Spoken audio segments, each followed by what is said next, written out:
So, in all actuality, what do we really have on the docket for today, my friend? Jon Jones signed today with I know. Listen, we always do a little fight talk. I like fight talk. Yeah, Jon Jones signed today with Cyril Gane. Everybody thought the fight was gonna be Francis Ngannou, and it's Jon Jones. Ironically enough, that this is the story for today, because over the last 2 or 3 days, I've just been binge watching all of Jon Jones' fights. He's amazing. I've seen him fight here and there, and I always liked him, but I never really just watched all of his work. Yeah.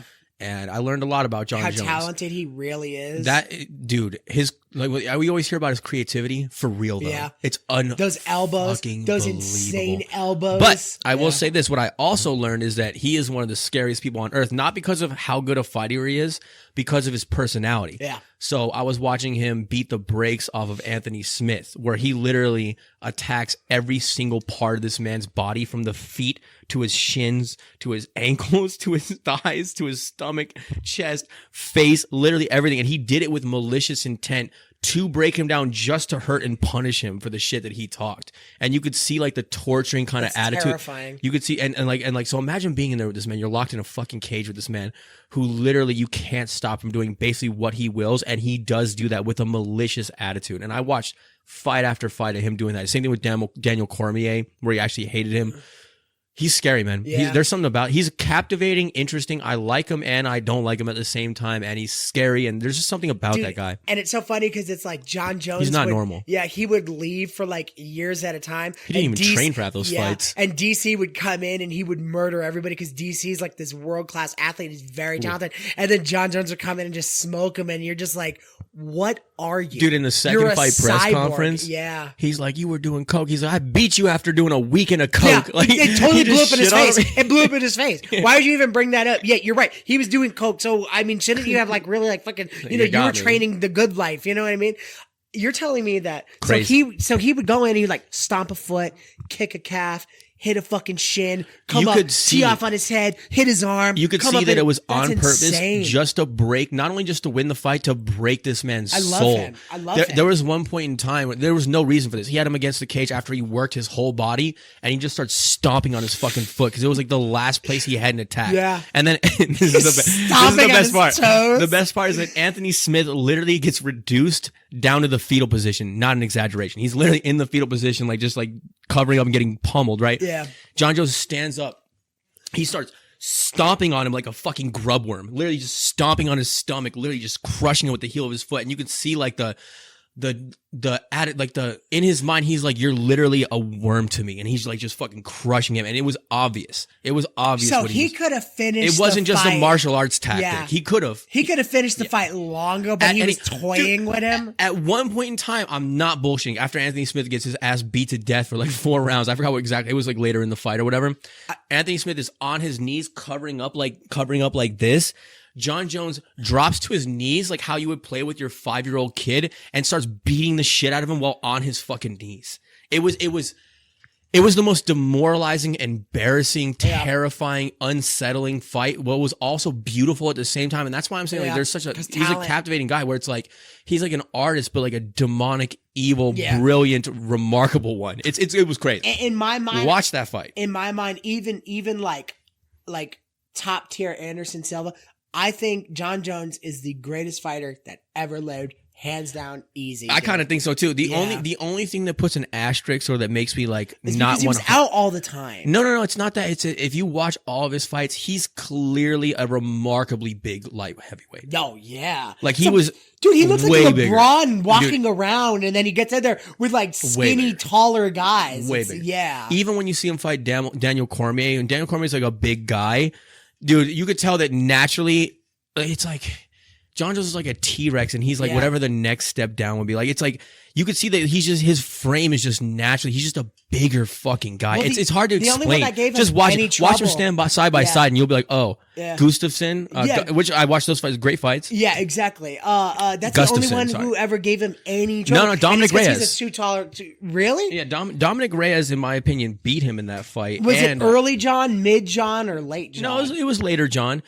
But it was just like the guy just caught lightning in a bottle. You could tell like whenever Jon has a bad performance, it's usually because he didn't train for that fight, didn't take it serious. Like the Gustafsson fight, he literally said in the second press conference, he's like, I didn't even do a camp for that fight. And then Gustafsson was like, oh, I just hear excuses. Yeah. And then he murdered him in the second fight.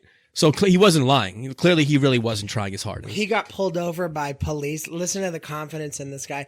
He got pulled over by police, and he had Magnum condoms and these boner pills. And they were like, "What do you need these for, champ?" Like just asking him. He's like, "My penis is so big that I can't get enough blood in it to lift it up." He's like, "So I take those pills so more will go in it." And the cop's just like, Jesus Christ. We're not even sure to this day if he was joking.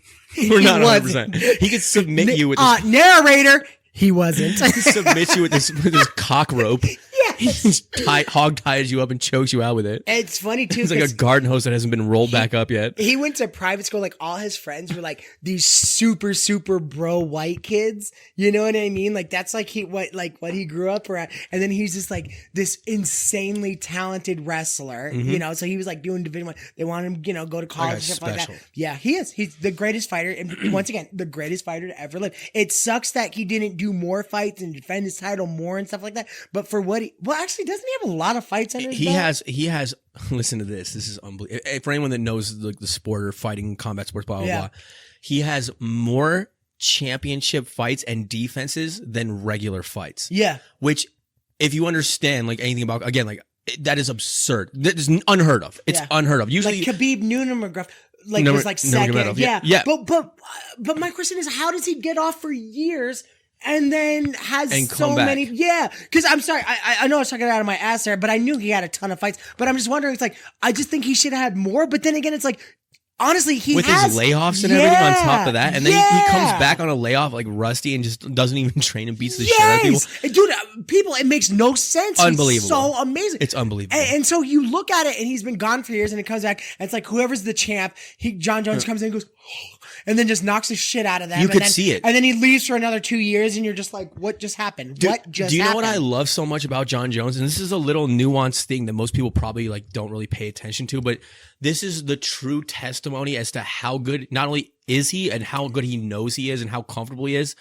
When you see him do like stare downs or like face offs and things like that in press conferences, the opponent is staring at him like, it's like looking at him, just intense, like laser eyes and staring at him. He never even looks at him. Yeah. He doesn't even give him that respect. He never, because he's like, you're so inconsequential to me. There's so nothing that you can do that I don't have to intimidate you. I don't have to posture. Nothing. Like I don't even care what your name is. You're just the next guy that I'm going to absolutely destroy. Yeah, and that's looks like this. He goes like this. He like turns his He head, looks like, away. Yeah. Even like when they're in the center of the cage and they're announcing it and they go, all right, touch gloves. And always like, there's like, heavy eye contact like we were just doing and all that.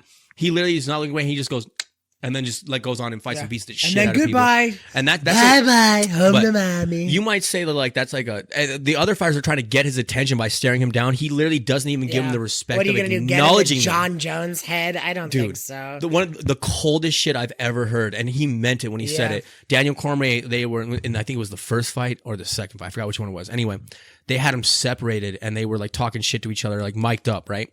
So Daniel Cormier's in a different room. They wouldn't let him in the same room because the grudge was real, and they actually they brawled on stage. Remember? MGM. Yeah, they actually brawled. So anyway, so Daniel Cormier's in the other room, and he goes, I'm sure a lot of you remember this. He goes, I wish they would let me in the next room where you are so I could spit in your fucking face. And Jon Jones falls silent for about 4 or 5 seconds, which is an eternity in like dead air time. Listen, ready? Long time, right? Yeah. So and then he goes, if you did that to me, he goes, I would literally kill you. And then Daniel Cormier goes, what do you think? I'm just going to let you kill me? He goes, no. He goes, I'm not saying I would fight you. He goes, I would literally kill you. And you could hear the intensity in this man that he meant every word of it. He fucking meant it. So there's something about that. Yeah. That guy is like, he has a duplicitous nature because I do think that he has good qualities to him and good sides to him, but that shit is real. Side, yeah. Let me put it this way: like, if I was in his division, I don't give a fuck if there's a ref there or not. I would not step in that cage with that man, even as a professional, even as a bad motherfucker. Blah blah blah. Not because he's gonna beat me, because he's going to torture me and make me regret the day that I ever even thought about calling his name into my fucking mouth. He's terrifying. He's actually scary. I'd rather get knocked out fucking cold than tortured. He could finish most of the guys he fights, and he chooses not to, just to literally take their fucking souls away. Yeah, but dude, it's wild. When you said that, Dude. he was like torture that guy. Okay. The reason why you want to, there's like, and you take this from anyone. There's a reason why, like, you know, Conor McGregor likes to knock him out real quick and do this and do that. The thing is, anything can happen in that ring. They could throw some lucky kick or lucky punch where you're going and with this. knock you out. So you don't risk it. You're a professional. You don't risk it. He risked it because he's just not worried about it. He's like, That's you insane. cannot beat me. You can't It's fuck not with possible. me. Here you go. Let's fuck with you. Let's toy with you. That's unreal. It's crazy. Yeah, dude, I'm not even genuinely shitting a you. scary You man. literally gave me goosebumps when you said that. He was like just kind of like fucking with him. These are professionals.